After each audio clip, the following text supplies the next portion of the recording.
Last class में आप लोगों ने यहाँ तक की कंडीशन देखा था, जबकि यहाँ पे आप देख रहे हैं कि नाइट्रोजन पे क्या प्रेजेंट है, बताइए। लोन पेयर है, तो नाइट्रोजन पे लोन पेयर है, अल्टरनेट पे पाई बॉन्ड है, रेजोनेंस की कंडीशन है। उसके बावजूद भी एनिलीन स्ट्रॉन्गर बेस है देन एमाइड। यहाँ पर भी रेजोनेंस है। नाइट्रोजन का लोन पेयर बताइए कहाँ जाता है, रेजोनेंस। तो ये बेसिक स्ट्रेंथ का ऑर्डर है, जिसमें एमाइड जो है वीक बेस है और एमाइड से ज्यादा स्ट्रॉन्ग बेस कौन है, एनिलीन। इसका रीजन समझ में क्या है एक्चुअली। अगर हम इस एमाइड का रेजोनेटिंग स्ट्रक्चर बनाएं, तो एमाइड का रेजोनेटिंग स्ट्रक्चर अगर हम बनाते हैं तो C डबल बॉन्ड हो NH2। आप बताइए इस लोन पेयर के अल्टरनेट पे पाई बॉन्ड है, तो बॉन्ड क्या होगा, टूट जाएगा। बॉन्ड टूटेगा तो इसके इलेक्ट्रॉन इस लोन पेयर इलेक्ट्रॉनों से दूर भागेंगे, ऑक्सीजन पे ट्रांसफर होंगे, रिजल्टिंग इस कार्बन पे इलेक्ट्रोफाइल होगा और ये न्यूट्रल न्यूक्लियोफाइल है। तो इसका रेजोनेटिंग स्ट्रक्चर कैसा बनेगा, न्यूक्लियोफाइल अपना एक इलेक्ट्रॉन इसको देगा और बॉन्ड की फॉर्मेशन कर लेगा, तो क्या बन जाएगा बताइए, डबल बॉन्ड NH2+। और आप बोलिए इस ऑक्सीजन पे चार्ज कैसा आएगा, नेगेटिव। क्या हम बोल सकते हैं कि इस रेजोनेटिंग स्ट्रक्चर में ऑक्सीजन पे नेगेटिव चार्ज है और नाइट्रोजन पे पॉजिटिव चार्ज। समझ में आ रही चीज है। आप बताइए ऑक्सीजन पे नेगेटिव चार्ज कम होना स्टेबल है या अनस्टेबल, स्टेबल है। नाइट्रोजन पे पॉजिटिव चार्ज क्या है, स्टेबल है। इसका मतलब ये हुआ कि नाइट्रोजन पे जब भी पॉजिटिव चार्ज आए तो बेसिक स्ट्रेंथ क्या होती है, कम हो जाती है। ये स्ट्रक्चर है मोर स्टेबल। ये स्ट्रक्चर ज्यादा स्टेबल स्ट्रक्चर है क्योंकि oxygen carries negative charge and nitrogen carries positive charge.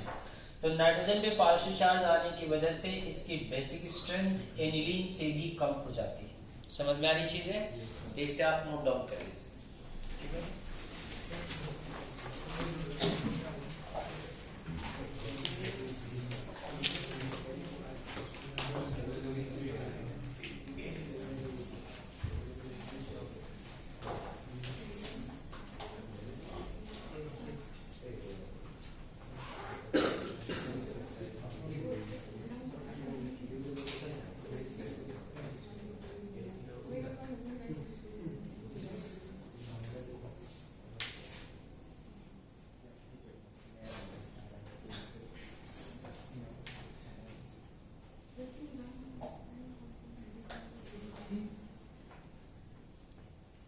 चलिए आगे देखते हैं।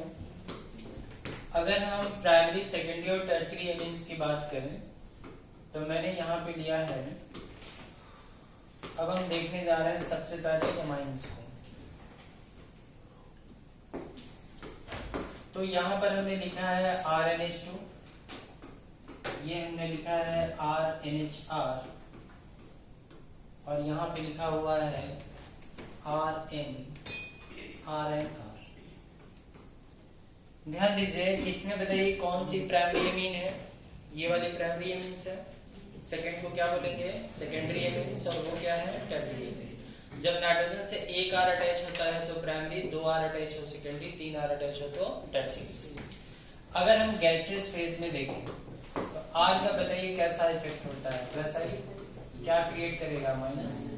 यहाँ पे 2 R का प्लस है, क्या इसके ऊपर माइनस बड़ा होगा। यहाँ पे 3 R है तो इसके ऊपर माइनस और भी बड़ा होगा। और आपने अभी देखा कि अगर नाइट्रोजन पे नेगेटिव चार्ज आया तो बेसिक स्ट्रेंथ बढ़ जाता है। तो आप बताइए तीनों में सबसे स्ट्रॉन्गर बेस कौन है, टर्शियरी एमीन, उसके बाद सेकेंडरी, उसके बाद प्राइमरी। लेकिन ये सिर्फ कौन से फेज में देखा जाएगा, गैसियस फेज। नोट कर लीजिएगा, ये सिर्फ गैसियस फेज में देखा जाएगा। तो अगर आपसे गैसियस फेज में पूछा जाए तो उस कंडीशन में टर्शियरी एमीन ज्यादा स्ट्रॉन्गर बेस होगा देन सेकेंडरी, और सेकेंडरी ज्यादा स्ट्रॉन्गर बेस होगा देन प्राइमरी। लेकिन अगर हम सोल्यूशन फेज ले लें तो सोल्यूशन फेज में कहानी पलट जाती है, RNH2, इसके बाद RNR, और उसके बाद होता है RNHR। ये ऑर्डर होता है एक्चुअली सोल्यूशन फेज में। बाय डिफॉल्ट अगर कुछ भी ना कहे तो हम सोल्यूशन फेज मान के चलते हैं। तो सॉल्यूशन फेज में बेसिक स्ट्रेंथ का ये ऑर्डर होता है। बेसिक स्ट्रेंथ आप बताइए सबसे स्ट्रॉन्ग बेस कौन होता है? सेकेंडरी एमीन, उसके बाद टर्शियरी और उसके बाद प्राइमरी। ये ऑर्डर होता है सॉल्यूशन फेज में। तो सॉल्यूशन फेज में सेकेंडरी एमीन सबसे स्ट्रॉन्गर बेस होती है, मतलब यहाँ पे हम लिख देते हैं 2 डिग्री एमीन, 2 डिग्री एमीन, उसके बाद होती है 3 डिग्री एमीन और उसके बाद होती है 1 डिग्री एमीन। मतलब प्राइमरी, टर्शियरी और सेकेंडरी ये ऑर्डर होता है सॉल्यूशन फेज में। लेकिन स्पेशली अगर R methyl, if R is methyl, यदि आर यहाँ पे हम मिथाइल ले लें तब इनका ऑर्डर हो जाता है RnCH3 एंड CH3। इससे ज्यादा stronger base primary amines CH3NH2 और इससे ज्यादा stronger base secondary amine CH3NH लेकिन ये स्पेशली सिर्फ कौन से केसेस में लिया जाएगा? If R is methyl. ध्यान रखिए, अगर आर को हम मिथाइल ले लें तो उस कंडीशन में ये ऑर्डर होगा टर्शियरी, प्राइमरी एंड सेकेंडरी। मतलब बेसिक स्ट्रेंथ का ऑर्डर जो हो जाएगा 3 डिग्री एमाइन की बेसिक स्ट्रेंथ सबसे कम, उसके बाद 1 डिग्री और उसके बाद 2 डिग्री। ये तो तब होगा जब आर को स्पेशली हम मिथाइल लेंगे। लेकिन इन तीनों सीक्वेंस में आपको ये बीच वाला सीक्वेंस याद रखना है, क्योंकि जब भी आपसे बेसिक स्ट्रेंथ का क्वेश्चन पूछा जाए और फेज की बात ना कहे तो आप सॉल्यूशन फेज मान के चलेंगे। तो जब सॉल्यूशन फेज मान के चलेंगे तो आप बीच वाला ही ऑर्डर याद रखेंगे, यानी सबसे स्ट्रॉन्गर बेस बताइए कौन होगा? सेकेंडरी, उसके बाद टर्शियरी और उसके बाद प्राइमरी। जब तक वो क्वेश्चन में मेंशन न करे कि गैसियस फेज या ऐसा मेंशन न करे कि मिथाइल ग्रुप, तब तक आप क्या मान के चलेंगे? ये सेकंड वाला ऑर्डर सबसे स्ट्रॉन्गर बेस है सेकेंडरी, उसके बाद टर्शियरी, उसके बाद प्राइमरी। ध्यान रखिए, बेसिक स्ट्रेंथ का जो ऑर्डर होता है इसमें हम लोग बेस को कैसे कंसिडर करते हैं।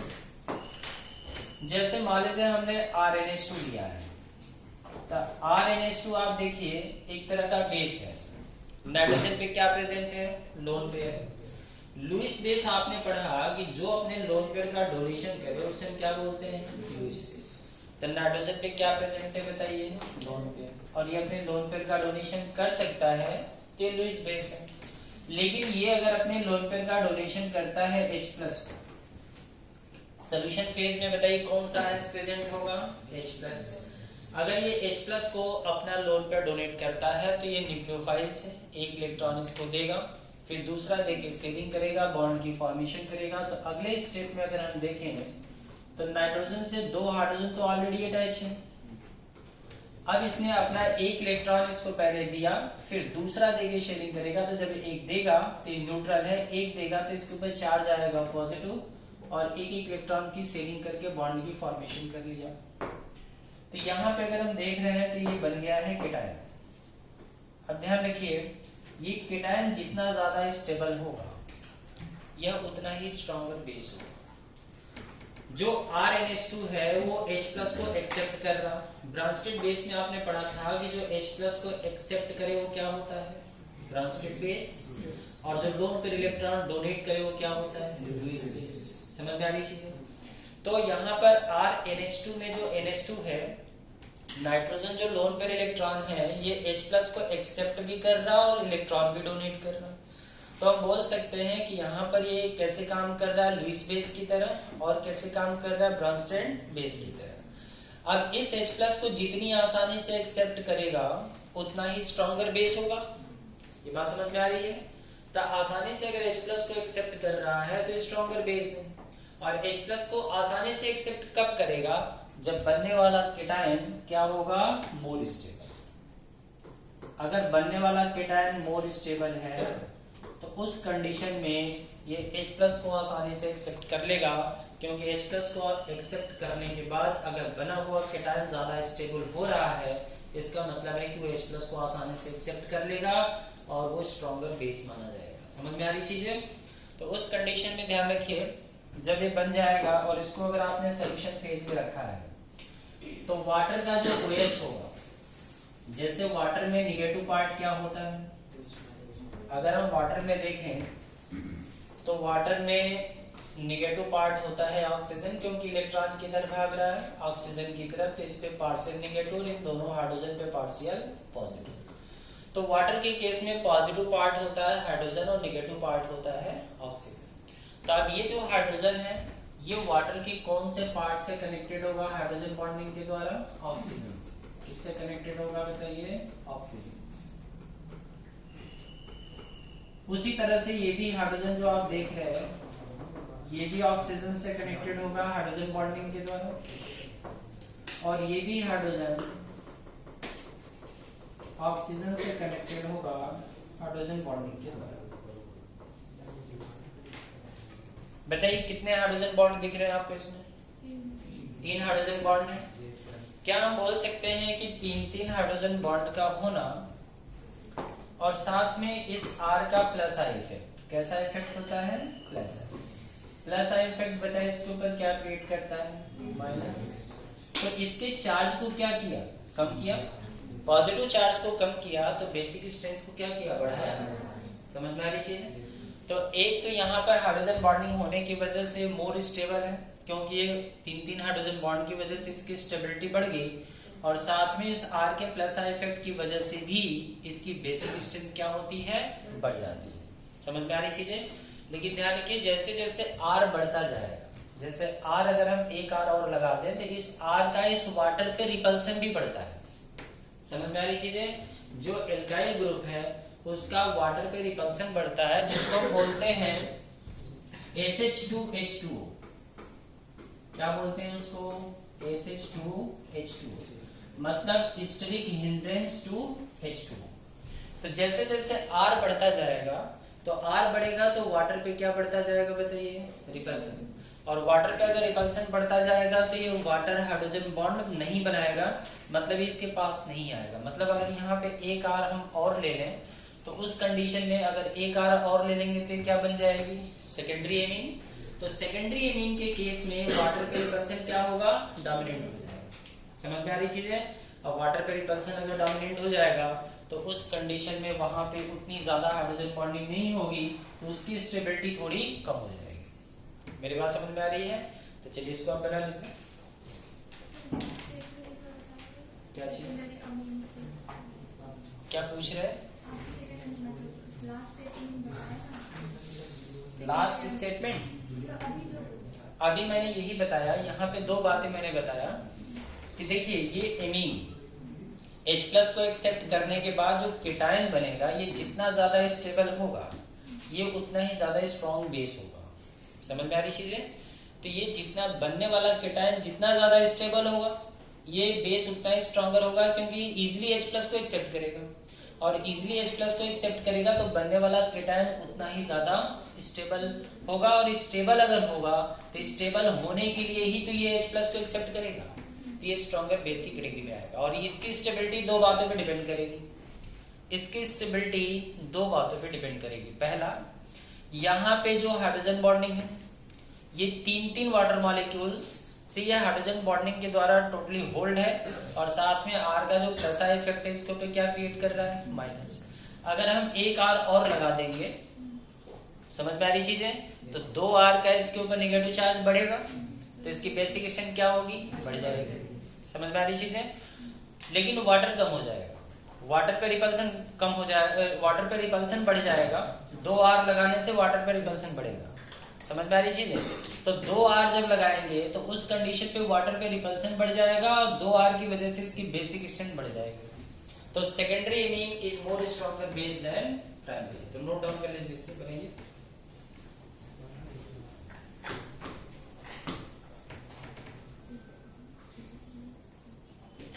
तो देखिए अल्टीमेटली आपको क्या करना है, ये वाला जो ऑर्डर लिखा है ना आपने, ये वाला ऑर्डर अभी थोड़ी देर का, हाँ ये वाला जो ऑर्डर लिखा है ना इसको आपको याद रखना है। सोल्यूशन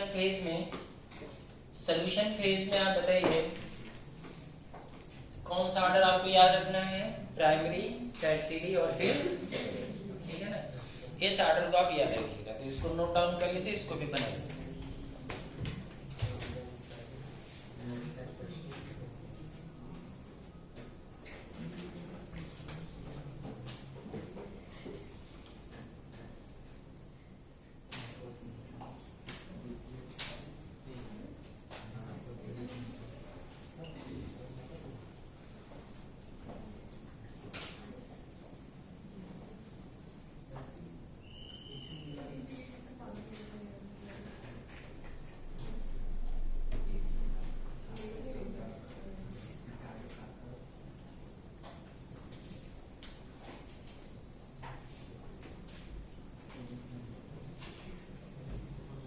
ये बात समझ में आई है अभी? जैसे एक आर अगर हम और लगा देंगे तो 2 आर जब लगा देंगे तो वाटर पे रिपल्सन क्या होगा, और बढ़ जाएगा। मतलब क्या बढ़ जाएगा बताइए, SH2H2, historic hindrance to water वो और ज्यादा बढ़ जाएगा। जब और ज्यादा बढ़ जाएगा तो वाटर जो है सॉल्वेशन में जाएगा ही नहीं, इसका सॉल्वेशन नहीं होगा, तो बने हुए कीटाणु की स्टेबिलिटी क्या हो जाएगी, कम हो जाएगी। समझ में आ रही चीज है? तो ये रीजन होता है।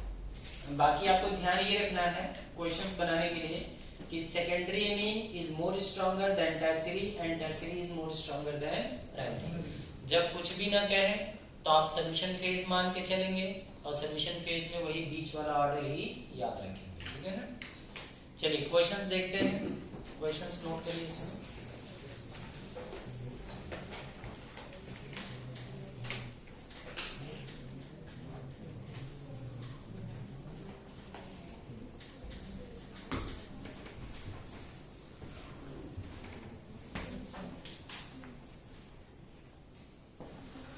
क्वेश्चंस नोट करिएगा।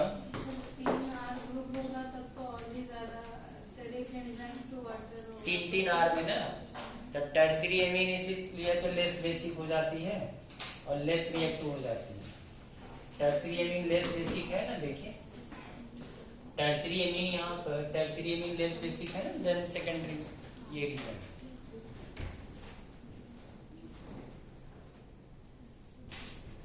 तो देखिए फाइनल ऑर्डर बताइए क्या है। फाइनल ऑर्डर आप लोगों को क्या याद रखना है, RNH2, फिर क्या है बताइए उसके बाद टर्शियरी एमीन, और उसके बाद बताइए क्या है, सेकेंडरी एमीन। यही ऑर्डर आप हमेशा याद रखेंगे।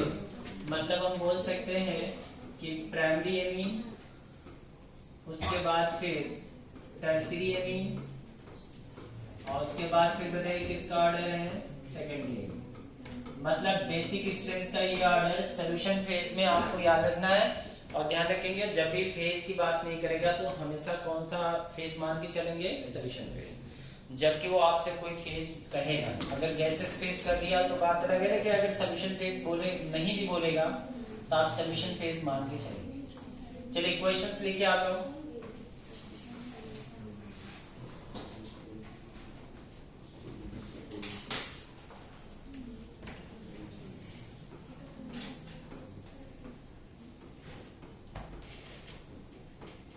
इसमें बेसिक स्ट्रेंथ का ऑर्डर बताइए क्या होगा।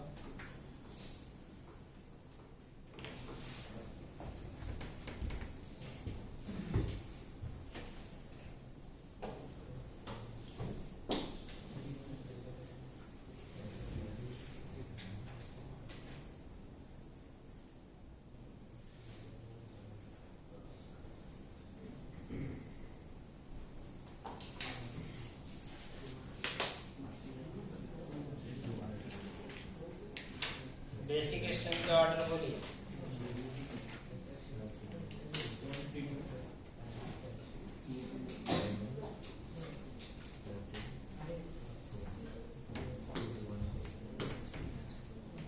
ऐसे देख लीजिए, ये बताइए कौन सी एमीन है, टर्शियरी कौन सी एमीन है, ये 3 डिग्री एमीन है।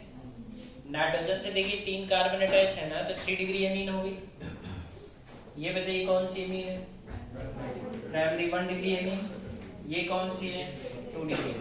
बताइए क्या ऑर्डर हो जाएगा। सबसे स्ट्रॉन्गर बेस कौन होता है, सेकेंडरी एमीन। सेकेंडरी एमीन मतलब सबसे स्ट्रॉन्गर कौन हो गया, 3rd। उसके बाद बोलिए, उसके बाद टर्शियरी हुआ, टर्शियरी के बाद बताइए प्राइमरी हुआ। ये ऑर्डर समझ में आ रहा है। ये किसका ऑर्डर हो गया बताइए, बेसिक स्ट्रेंथ। यही ऑर्डर किसका हो जाएगा, केबी का। केबी समझ में आता है, डिसोसिएशन कांस्टेंट फॉर बेस। अगर आपसे पीकेबी का ऑर्डर पूछेगा तो इसका रिवर्स करो। समझ में आ रही चीज है, कोई कंफ्यूजन तो नहीं।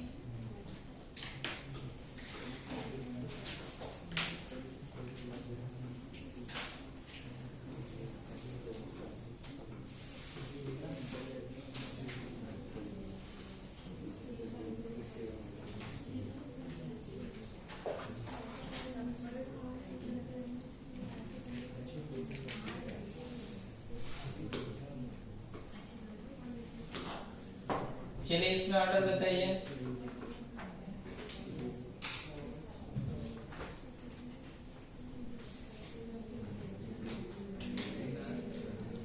इसमें बेसिक स्ट्रेंथ का ऑर्डर आपको बताना है।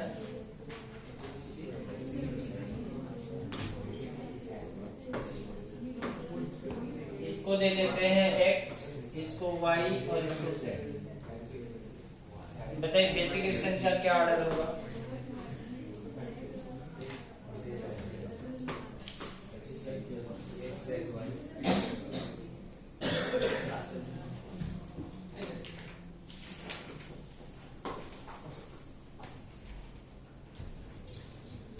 बेसिक स्ट्रेंथ का ऑर्डर बोलिए क्या होगा?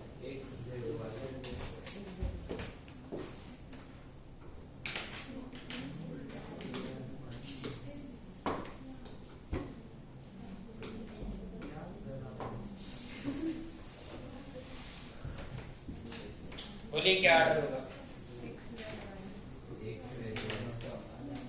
भाई सिंपली आप इसकी डिग्री चेक कर लीजिए।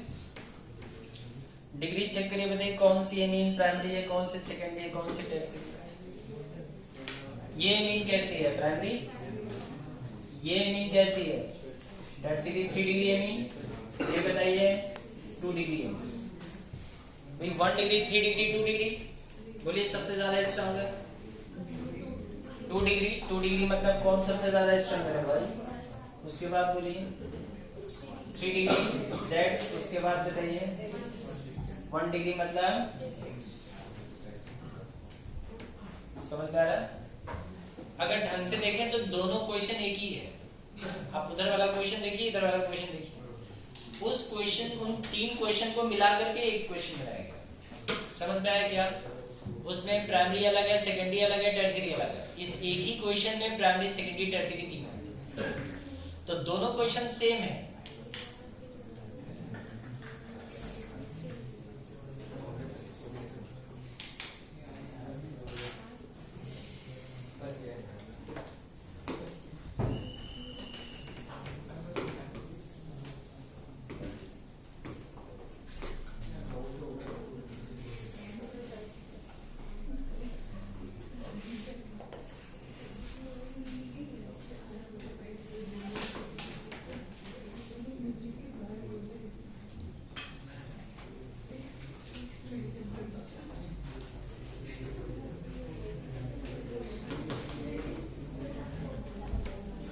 बोलिए इन दोनों में स्ट्रॉन्गर बेस कौन?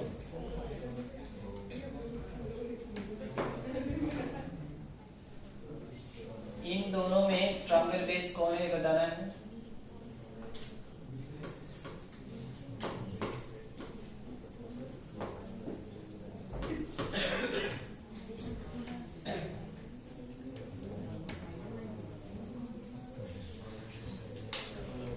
फर्स्ट और सेकंड में बताइए कौन स्ट्रॉन्गर बेस है।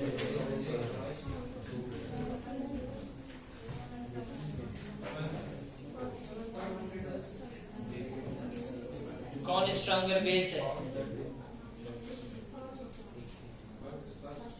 फर्स्ट। क्यों?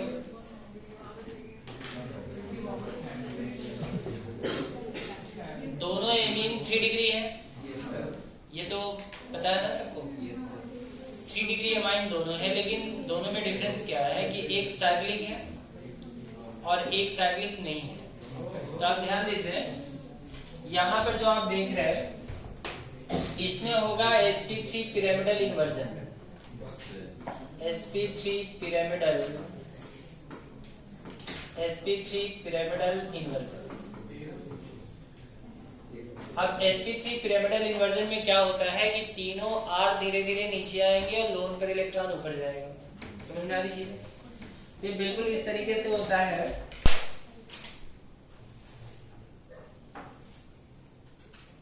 देखिए ऐसे होता है। जैसे आप देख रहे हैं ना, तो मान लीजिए कि ये तीनों R नीचे की तरफ है, ठीक है। और यहाँ पे क्या प्रेजेंट है बताइए? Lone pair. यहाँ पे क्या प्रेजेंट है? Lone pair electron. इस ऑर्बिटल में लोन पेयर इलेक्ट्रॉन है और ये तीनों R नीचे की तरफ है। धीरे धीरे तीनों R कहाँ जाएंगे बताइए? ऊपर की तरफ। और इसमें से एक इलेक्ट्रॉन धीरे धीरे कहाँ आएगा? नीचे की तरफ। समझ में आ रही चीजें। उसके बाद फिर दोनों इलेक्ट्रॉन नीचे की तरफ आ जाएंगे और तीनों आर कहाँ चले जाएंगे। इसको हम लोग बोलते हैं sp3 पिरामिडल इन्वर्जन। क्या बोलते हैं? sp3 पिरामिडल इन्वर्जन, या इसको फ्लिपिंग भी कहते हैं। बिल्कुल बर्ड्स की तरह ऐसे होता है, ऐसे। समझ में आ रही चीजें। तो उसमें क्या होगा कि इलेक्ट्रॉन ऊपर नीचे होता रहेगा। तो यहाँ पे लोन पेयर इलेक्ट्रॉन का डोनेशन डिफिकल्ट है, जबकि यहाँ पे लोन पेयर इलेक्ट्रॉन का डोनेशन इजी है, क्योंकि यहाँ पे कोई भी फ्लिपिंग नहीं है। तो हम क्या बोल सकते हैं कि ये स्ट्रॉन्गर बेस होगा और ये वीकर, सॉरी ठीक है, ये वीक बेस हो जाएगा और ये स्ट्रॉन्ग बेस हो जाएगा। नोट डाउन कर लीजिए, ठीक है।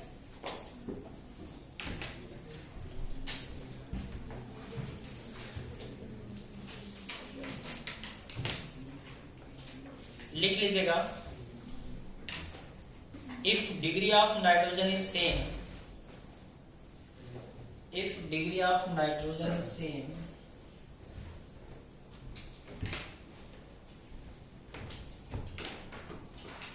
if degree of nitrogen is same, then cyclic amine is more stronger base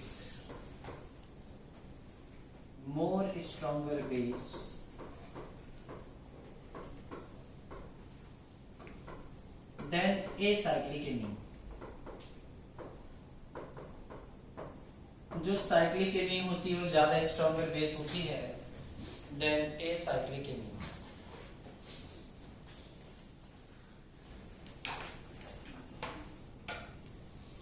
समझ में आ गया सबको?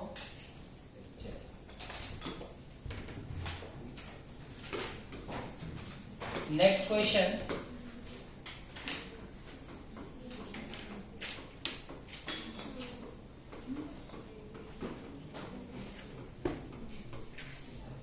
नेक्स्ट क्वेश्चन देखते हैं।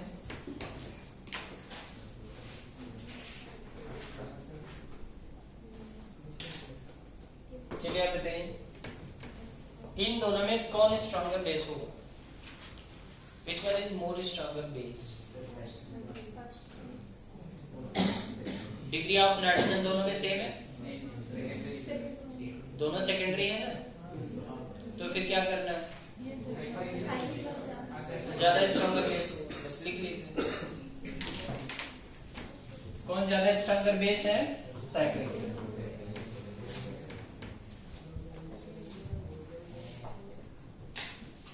समझ में आ गया सबको?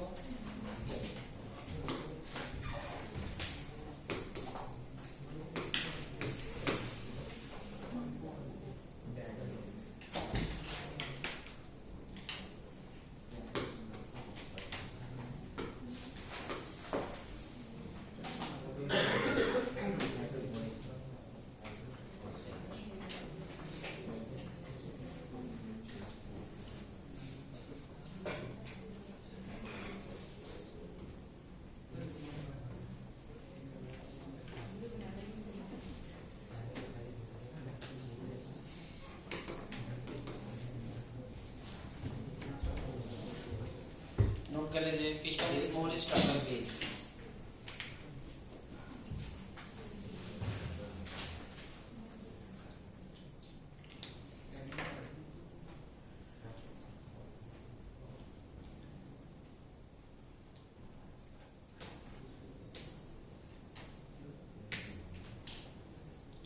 इसमें बताना है कि तीनों में ज्यादा स्ट्रॉन्गर, दोनों में ज्यादा स्ट्रॉन्गर बेस को।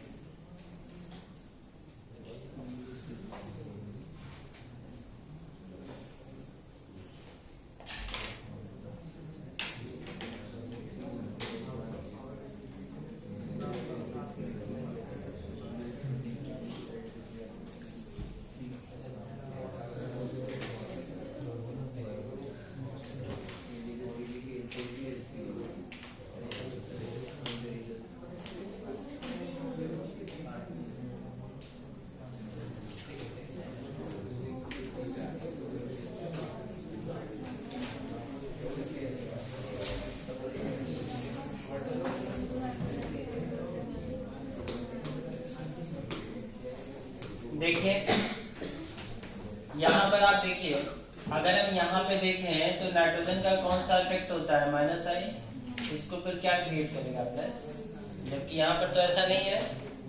समझ में आ रही चीज है? तो यहाँ पे ऐसा नहीं है, जबकि यहाँ पे प्लस। तो बताइए नाइट्रोजन पे प्लस आते बेसिक स्ट्रेंथ बढ़ती है, कम हो जाती है? कम हो जाती है। तो कौन ज्यादा स्ट्रॉन्गर बेस है?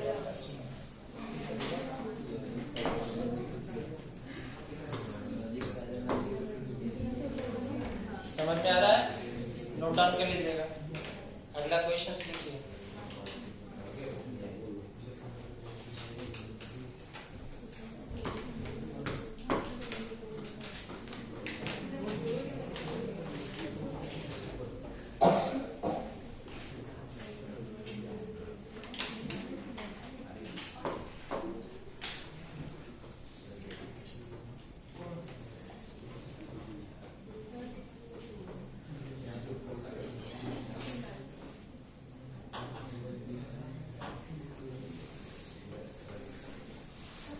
चलिए इन तीनों में बेसिक स्ट्रेंथ का ऑर्डर बताइए।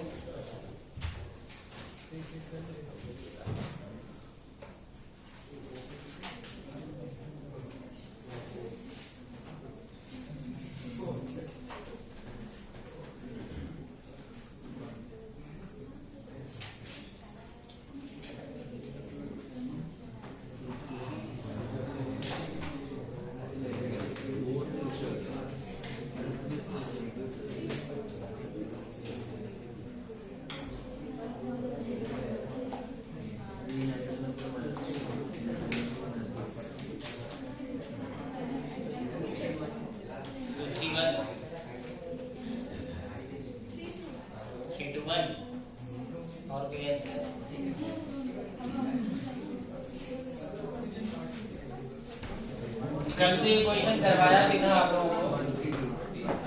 बताइए यहाँ पे ऑक्सीजन इलेक्ट्रॉन को खींचेगा, चार्ज कैसा होगा, पॉजिटिव। इसका भी माइनस आई इफेक्ट है, इसका भी माइनस आई इफेक्ट है। बताइए किसका माइनस आई ज्यादा है, ऑक्सीजन का।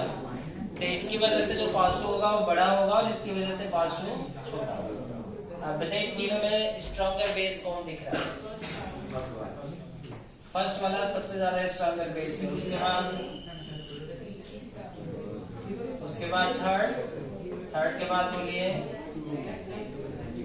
2 3 1, ये बताया था। नोट डाउन कर लीजिए। अगला हेडिंग आप लोग दीजिएगा एरोमेटिक एमीन। बातचीत एरोमेटिक एमीन।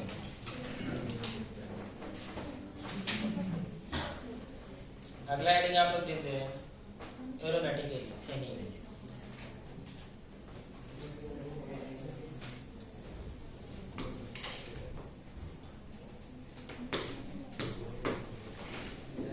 एरोमेटिक एमीन मतलब एनिलीन हो गया।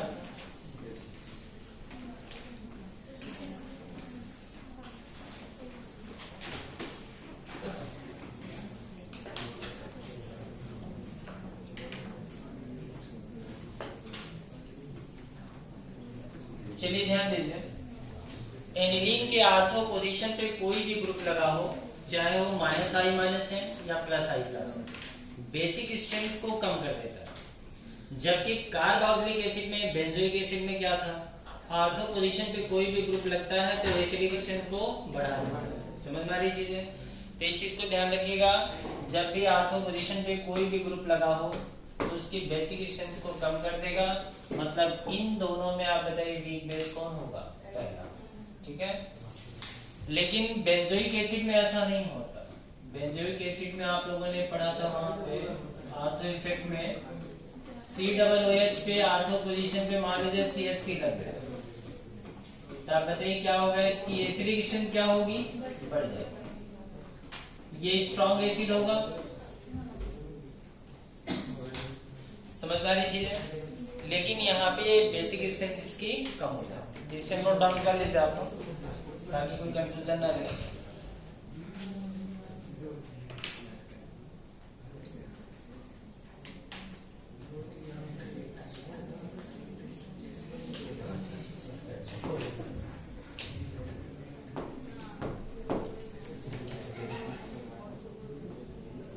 इसको बना लीजिए।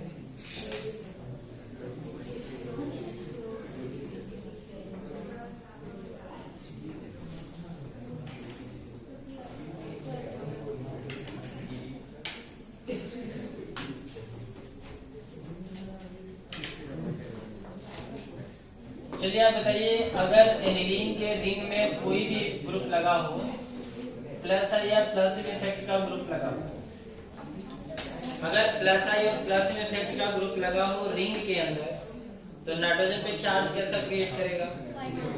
माइनस चार्ज आएगा, और माइनस चार्ज आएगा तो उसकी बेसिक स्ट्रेंथ क्या होगी? बढ़ जाएगी। अगर इसमें minus I minus an effect का ग्रुप लगा हो तो रिंग पे पॉजिटिव चार्ज क्रिएट करेगा, और उस कंडीशन में इसकी बेसिक स्ट्रेंथ क्या होगी? कम हो जाएगी। समझ में आ रही चीजें? तो उसकी बेसिक स्ट्रेंथ कम हो जाती है और इसकी बेसिक स्ट्रेंथ बढ़ जाती है। लेकिन ध्यान रखना ओनली कौन कौन से पोजीशन पे? Meta and para. जबकि यहां पर बताइए क्या होगा? Ortho Meta para. समझ में आ रही चीज है ना? नोट डाउन कर लीजिए इससे।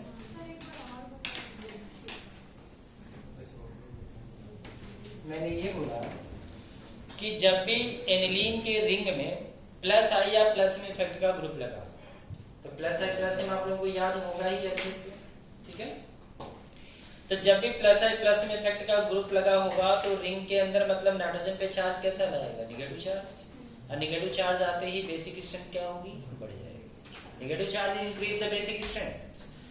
वहां देखिए, अगर plus I minus in effect का ग्रुप लगा हो तो रिंग में पॉजिटिव मतलब नाइट्रोजन पे पॉजिटिव, तो बेसिक स्ट्रेंथ क्या होगी? कम हो जाएगी। लेकिन यहाँ पर ये सिर्फ मेटा और पैरा पोजीशन पर है। समझ में आ रही चीज है? अगर आर्थो पोजीशन पर लगेगा तो बेसिक स्ट्रेंथ कम हो जाएगी। अभी भी तो लिखा ना आपने ऊपर।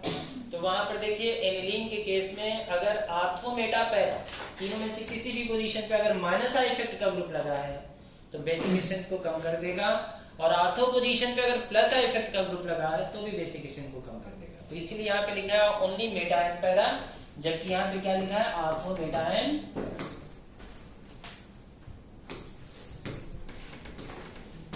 समझ में आ गया?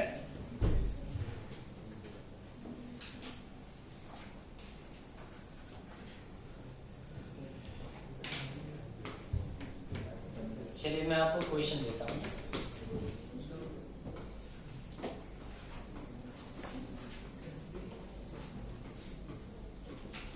एनिलीन बनाइए आप।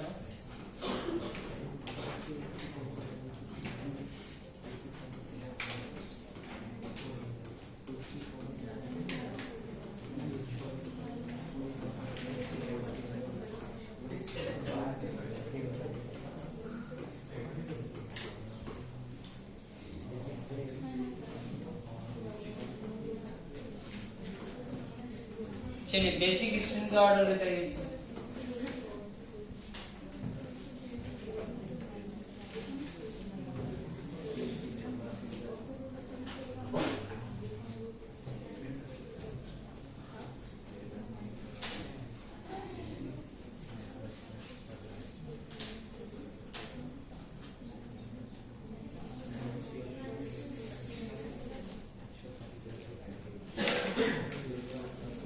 बेसिक स्ट्रेंथ का ऑर्डर बोलिए।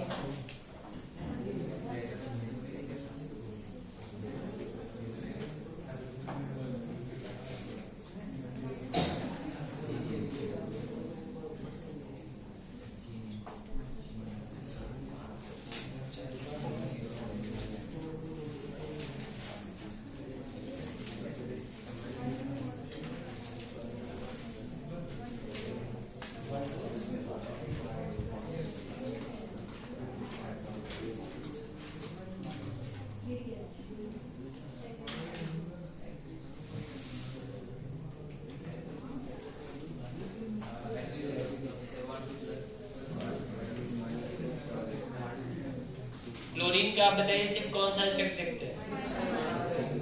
ठीक है, माइनस आई इफेक्ट चेक करिए। तो आप बताइए इसका कैसा इफेक्ट है? माइनस आई तो इसके ऊपर पॉजिटिव क्रिएट करेगा।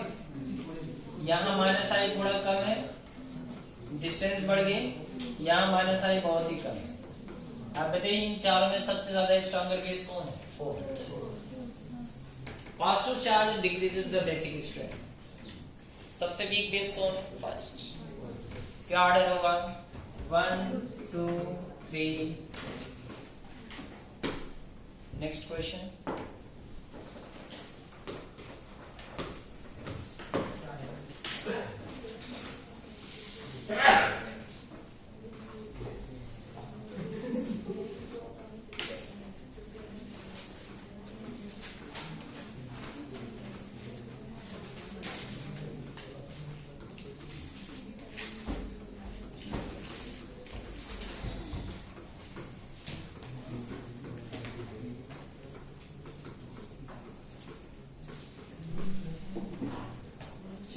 इसमें बेसिक स्ट्रेंथ का ऑर्डर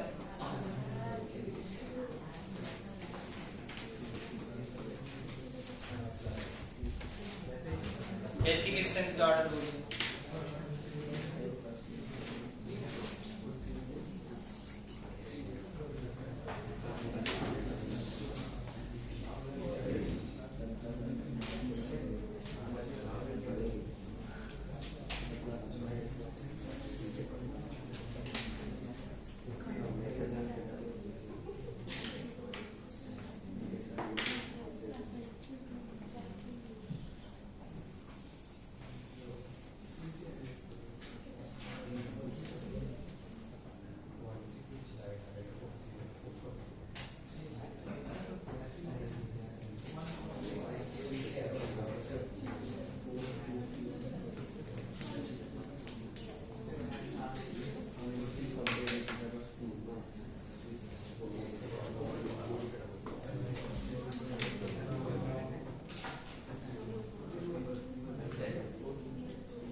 ऊपर वाले क्वेश्चन में क्या उसमें क्या समझना है? यहाँ पे पासू बड़ा है, यहाँ पे पासू छोटा है। आप बताइए कि इन दोनों में स्ट्रॉन्गर बेस कौन होगा? Pasu charge decrease the basic strength. जितना बड़ा पासू उतना वीकर बेस हो जाएगा। तो ये वीक बेस हो गया और ये स्ट्रॉन्ग बेस हो गया। लास्ट वाला तो सबसे ज्यादा स्ट्रॉन्गर हो गया ना, क्योंकि उसमें तो पासू चार्ज है ही नहीं। मतलब इन दोनों में कह रहे हैं ना, इन दोनों में ये तो स्ट्रॉन्गर हो जाएगा ना, क्योंकि इसके ऊपर कोई चार्ज नहीं और यहाँ पे पासू चार्ज है। समझ में आ रहा है? अगला क्वेश्चन 1 4 2 3 1 4 2 3 और कोई आंसर था? 4 3 2 1 4 3 2 1 और कोई आंसर है? 1 4 3 2। ये 1 4 3 2 किसने दिया है? 1 4 3 2 किसने दिया है? लास्ट वाला ऑप्शन किसने दिया? 1 4 3 2 किसने दिया? 1 4 3 2 बट ऑपोजिट ऑर्डर। इसको हम ऐसे कर दें? ठीक है? नहीं सोलो ऑर्डर पे सही चलिए देखते हैं इन चारों में CH3 का बताइए कैसा इफेक्ट होता है? प्लस आई होता है। जब CH3 का प्लस आई इफेक्ट है तो आप बताइए इसका प्लस आई इफेक्ट है तो इसके ऊपर क्या क्रिएट करने वाला है? माइनस। अच्छा यहाँ पे प्लस आई और प्लस एन दोनों इफेक्ट है ना, प्लस आई भी है और यहाँ तो प्लस आई लगता ही नहीं, सिर्फ कौन सा इफेक्ट लगता है? प्लस आई। और यहाँ पे कौन सा इफेक्ट लगता है? प्लस आई और ये लगता है। चलिए यहाँ पे आप देखिए इसका प्लस आई इफेक्ट है और इसका plus I plus an effect है, तो इसके ऊपर नेगेटिव थोड़ा छोटा होगा और उससे भी छोटा नेगेटिव यहाँ पर होगा, यहाँ तो कुछ होगा ही नहीं, ऐसा ही होने वाला है। अब इन चारों में आप बताइए वीकेस्ट बेस कौन होगा? फर्स्ट तो वीकेस्ट हो गया ना, समझ में आ रही चीज है। उसके बाद उन तीनों में ऑर्डर चेक कर लीजिए। सबसे स्ट्रॉन्गर सबसे वीकर बेस कौन है? 4। उससे स्ट्रॉन्ग सेकेंड, सेकेंड से स्ट्रॉन्ग थर्ड। 1 4 2 3 1 4 2 3 का करेक्ट आंसर किसने दिया था? 1 4 2 3। Next question.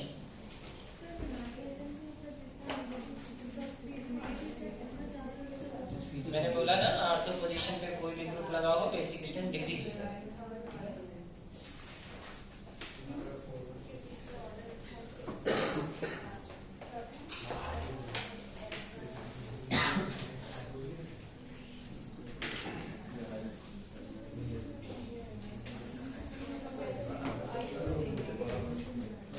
स्लाइड चेंज कर दें।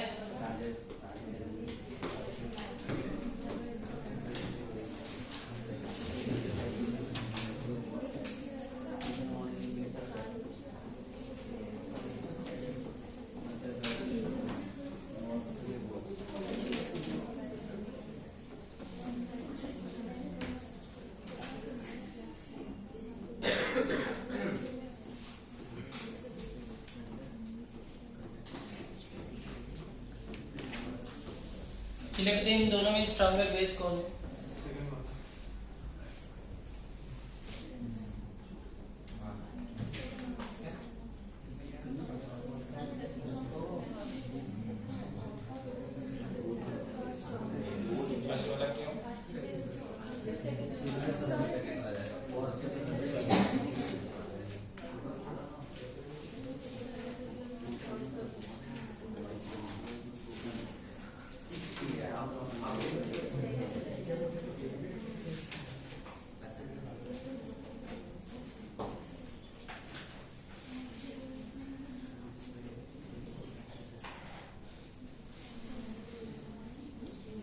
आप लोगों को कुछ समय पहले मैंने सर इफेक्ट बताया था ना, बताइए कहाँ पे रेजोनेंस कट हो रहा है? फर्स्ट पर। तो ये क्या इसका लोन पे रेजोनेंस में इन्वॉल्व होगा? नहीं। तो इस लोन पेयर का डोनेशन इसलिए होगा, इसका मतलब है कि स्ट्रॉन्ग बेस हो जाएगा।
बेसिक स्ट्रेंथ का ऑर्डर बोलिए।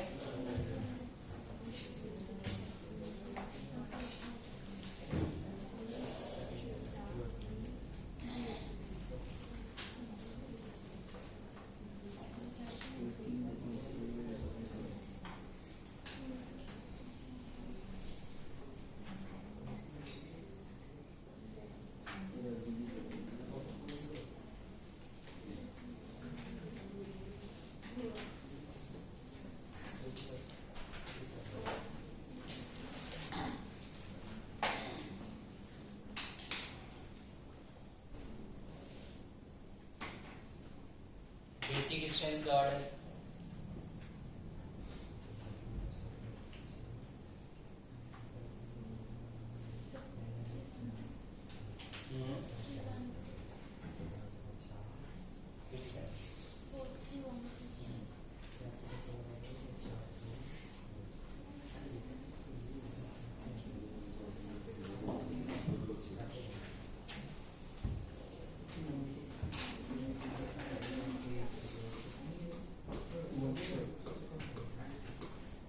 यही बोला है ना।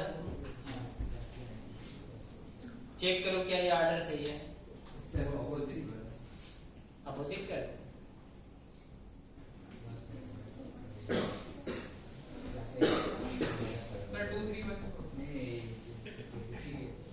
2 3 1 4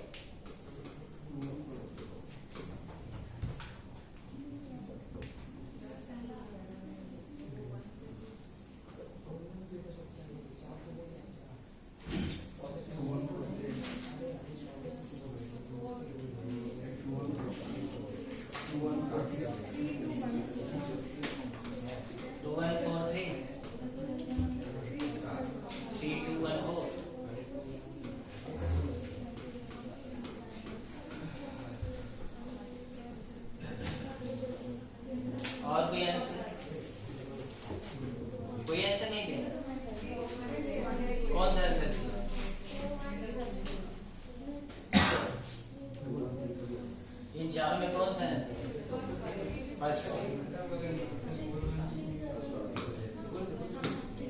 इन चारों में देखिए first option will be weakest base. बताइए कौन है दूसरा। तो यहाँ पे दिख रहा है ना, ऑर्थो पोजीशन पे लगा है CH3, तो वीकेस्ट बेस तो दूसरा हो गया, उससे ज्यादा स्ट्रॉन्गर कौन हो गया पहला। और इन दोनों को तो अभी बताया ना मैंने, समझ में आ रही चीज है। अब बताइए पहले में और तीसरे में कौन स्ट्रॉन्गर दिख रहा है, तीसरा। पहले और तीसरे में कौन स्ट्रॉन्गर है, और इन दोनों को तो अभी कंपेयर किया था ना, नोट डाउन करिए।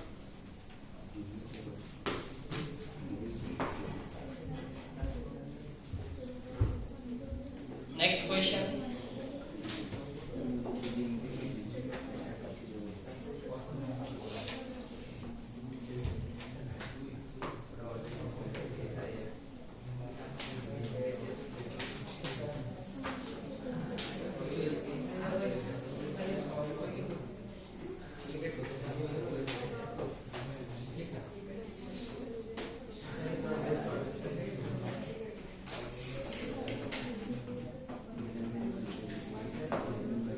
इसको बना लीजिएगा। यहाँ पे देखिए लोन पेयर इलेक्ट्रॉन दिख रहा है सबको। इस दोनों नाइट्रोजन पे जो लोन पेयर इलेक्ट्रॉन है, ये लोन पेयर इलेक्ट्रॉनों के बीच में आपस में क्या है बताइए, रिपल्सन। रिपल्सन दिख रहा है ना। तो इस रिपल्सन से बचने के लिए क्या करते हैं, प्रोटॉन एक्सेप्ट करते हैं। तो इनको हम लोग प्रोटॉन स्पंज कंपाउंड कहते हैं। क्या बोलते हैं इनको, प्रोटॉन स्पंज। मतलब एक प्रोटॉन को ले लेते हैं अब रिपल्सन से बचने के लिए।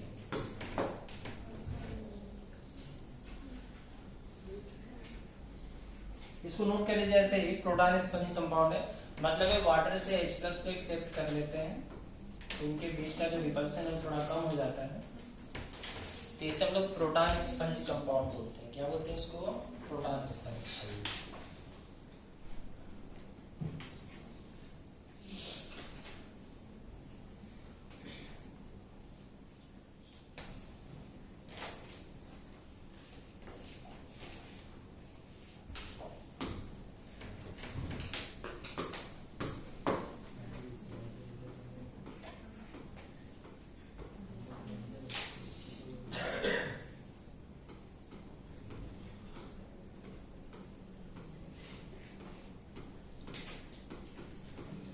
चलिए इन तीनों में बताइए बेसिक स्ट्रेंथ का ऑर्डर।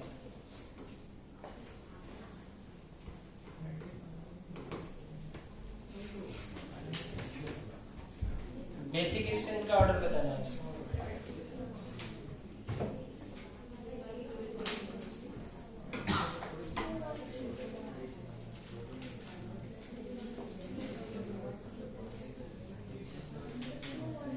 2 1 3।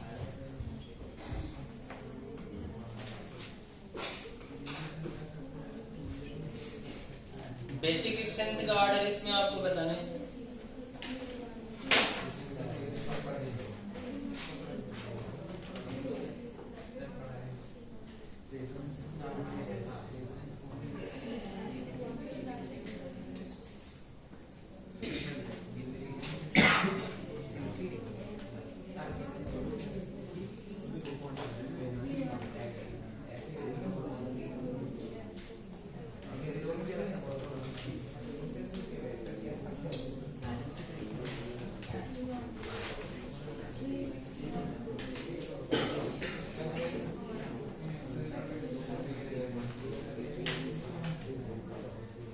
बेसिक स्ट्रेंथ का ऑर्डर बोलिए।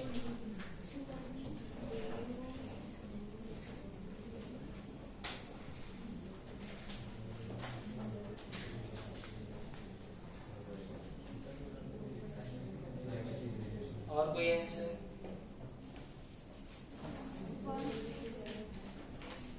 1 3।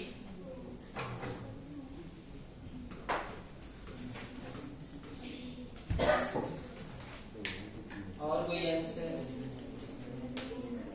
चेंज कराना है आंसर बोलिए।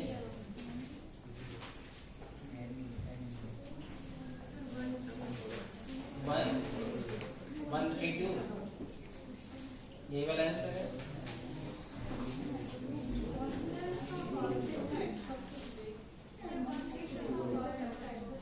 चेंज कराना है, ये साइड इसको अपोजिट ऐसे कर दें, ऊपर वाले को अपोजिट करें, इसको अपोजिट करें। क्यों बार बार अपोजिट बोलते हैं? जब बार बार बोलते हैं increasing order of basic question, तो क्यों डिक्रीजिंग बोलते रहते हैं? हमेशा इंक्रीजिंग बोला कीजिए। और कोई आंसर? चलिए देखते हैं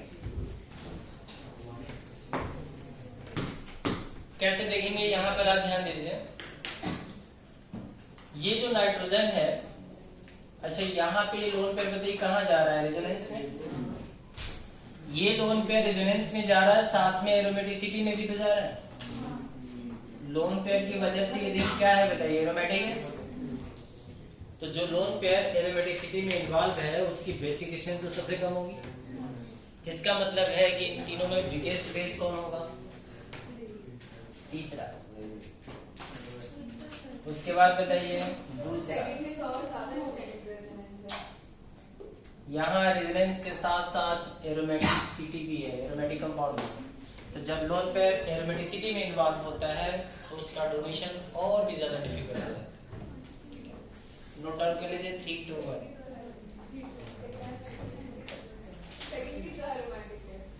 क्या बोल रहे हैं? सेकेंडरी? हाँ, नाइट्रोजन सेकेंडरी है। सेकेंड एरोमेटिक है, लेकिन उसका लोन पेयर एरोमेटिसिटी में इन्वॉल्व नहीं है।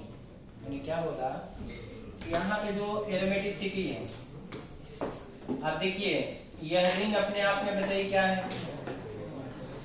एरोमेटिक है। क्या इसकी एरोमेटिसिटी में लोन पेयर इलेक्ट्रॉन इन्वॉल्व है? नहीं। लेकिन अगर यहाँ से लोन पेयर हटा देते तो क्या है रिंग एरोमेटिक होती? नहीं होती। तो जो लोन पेयर इलेक्ट्रॉन एरोमेटिसिटी में इन्वॉल्व होता है, उसका डोनेशन और भी डिफिकल्ट हो जाता है। समझ में आ रही चीज है? चल, तो ऑर्डर नोट कर लिया।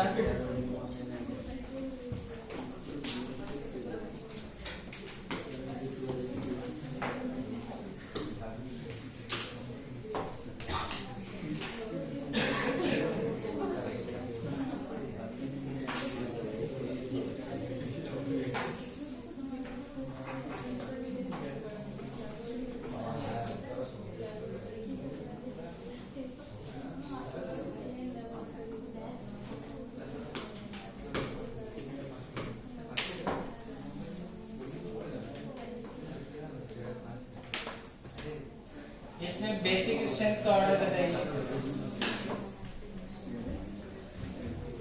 बेसिक स्ट्रेंथ का ऑर्डर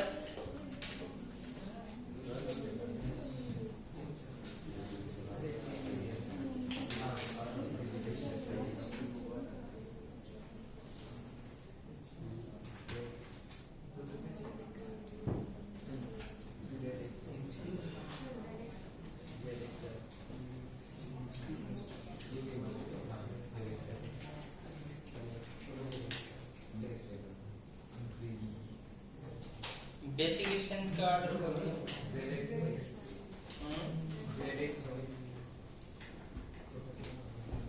क्या आंसर है? ZXY।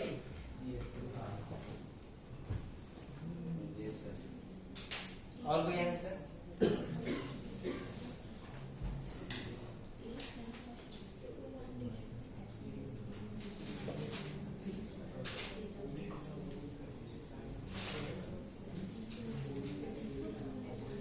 अगर आप अच्छे से जरा देखें बोर्ड पे जो क्वेश्चन है, तो इन दोनों क्वेश्चन में कोई डिफरेंस नहीं है।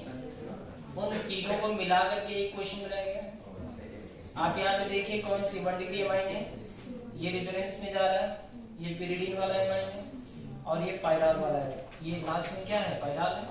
फर्स्ट वाला क्या है? पिरिडीन है। तो आप बताइए इन तीनों में सबसे वीकेस्ट बेस कौन है? Z से ज्यादा स्ट्रॉन्गर, Z से ज्यादा स्ट्रॉन्गर X, और X से ज्यादा स्ट्रॉन्गर। क्वेश्चन धीरे धीरे बन रहा है कि नहीं? कर ले रहे हैं आप लोग? डेफिनेटली कर ले रहे हैं। Next question.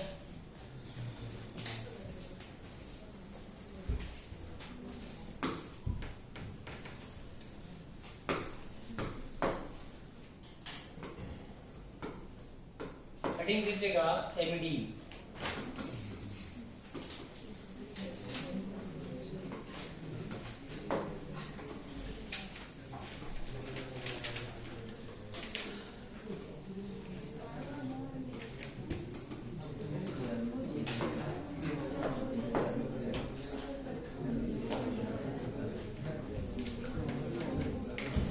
एमिडीन का यही स्ट्रक्चर होता है। चलिए बताइए एमिडीन में कौन स्ट्रॉन्गर बेस है एक्स और वाई में? दो नाइट्रोजन दिख रहा है, दोनों में स्ट्रॉन्गर बेस कौन है?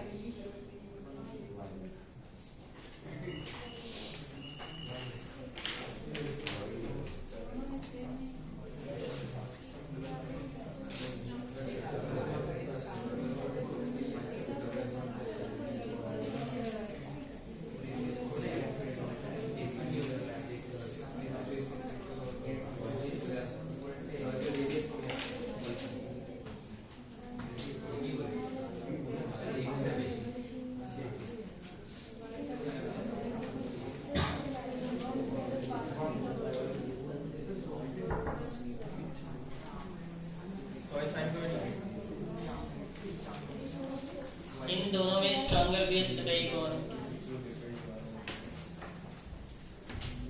आप बताइए कौन सा लोन पेयर इलेक्ट्रॉन रेजोनेंस में इन्वॉल्व है? इस लोन पेयर के अल्टरनेट पे पाई बॉन्ड है। इसका मतलब ये रेजोनेंस में इन्वॉल्व है तो इसकी बेसिक स्ट्रेंथ कम होगी। तो इसकी बेसिक स्ट्रेंथ कम होगी मतलब वाई वीक बेस होगा देन। और उतना ही नहीं, आप ऐसे भी देखिए इसका कौन सा इफेक्ट काम कर रहा है? प्लस एम क्या क्रिएट करेगा? माइनस। माइनस क्रिएट कर रहा है तो भी इसकी बेसिक स्ट्रेंथ क्या हो रही? बढ़ जा रही है। तो NH की बेसिक स्ट्रेंथ किससे ज्यादा है? NH2 से। समझ में आ रही चीज है? नोट डाउन कर लीजिएगा।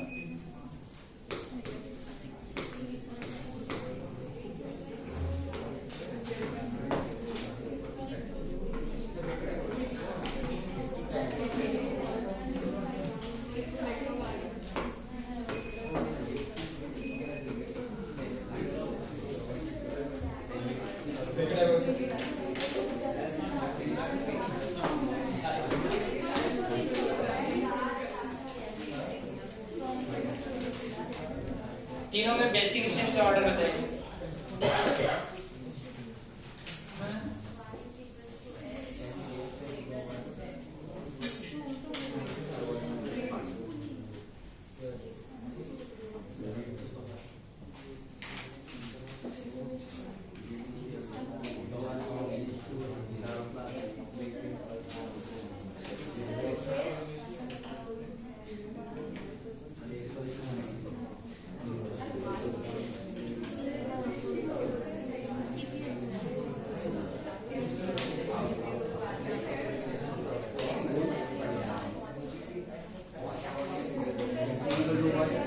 क्या होगा?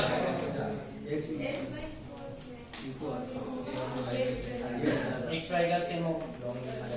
देखने में भी लग रहा है एक्स और वाई में जो लोन पेयर है वो रेजोनेंस में इन्वॉल्व है। तो क्या ये दोनों रेजोनेंस में इन्वॉल्व होने की वजह से जब ये दोनों रेजोनेंस में इन्वॉल्व है तो आप बताइए क्या होगा? दोनों की बेसिक स्ट्रेंथ क्या रहेगी? सेम रहेगी। इसका मतलब है कि Z ज्यादा स्ट्रॉन्गर बेस होगा देन X और X और Y की बेसिक स्ट्रेंथ क्या रहेगी? इक्वल है। अब आप में से जो लोग कमजोर दिमाग के हैं उनके लिए मैं एक सीरीज दे रहा हूँ, एक ऑर्डर दे। वो ऑर्डर आप याद कर लेंगे तो भी आपके बहुत सारे क्वेश्चन बनेंगे। नोट करिए।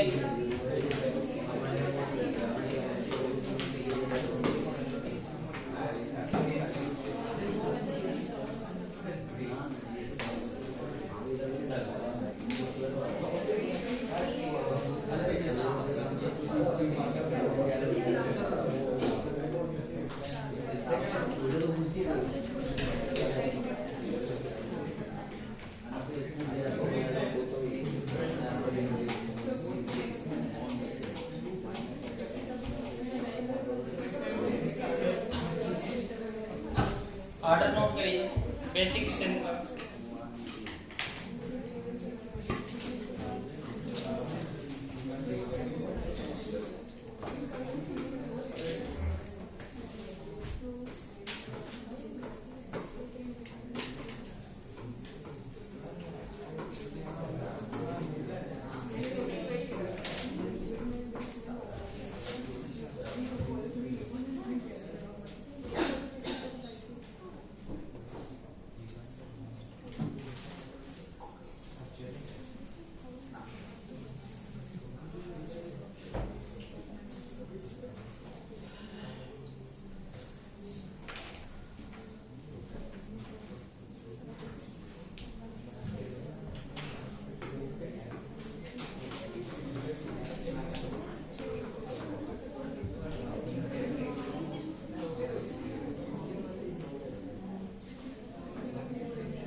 Last question.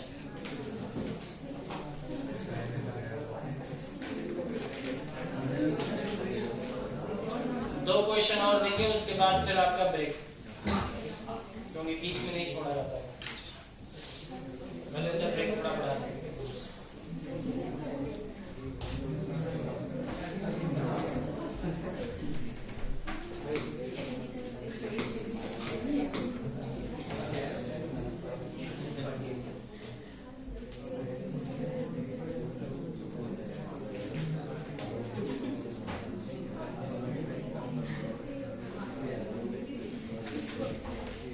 नोट करिए।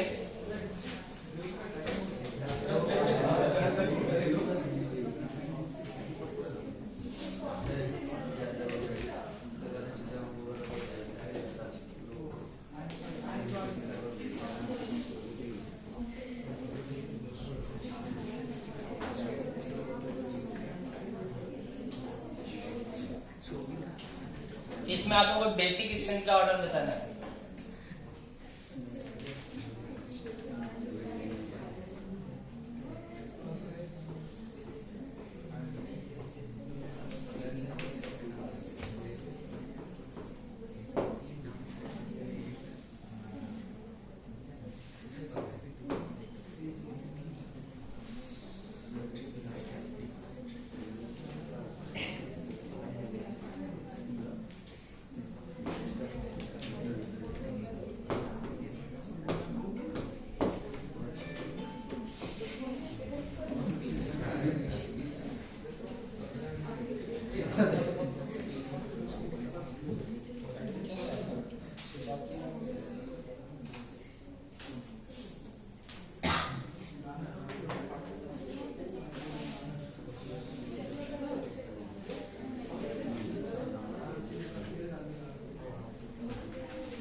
नेक्स्ट क्वेश्चन नोट करिए।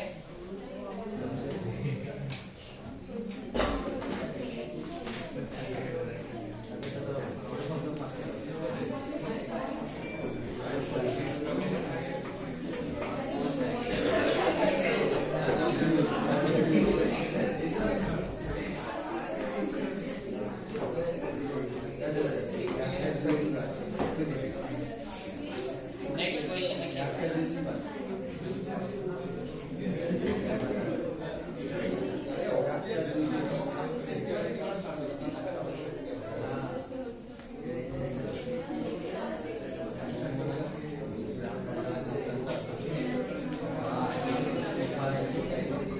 देखिए, इसमें आपको बेसिक स्ट्रेंथ का ऑर्डर बताना है और इसमें भी आपको बेसिक स्ट्रेंथ का ऑर्डर बताना है, और ये दोनों क्वेश्चन आपके लिए होमवर्क है। ठीक है, ठीक। अभी की क्लास यहीं तक है, फिर थोड़ी देर में स्टार्ट।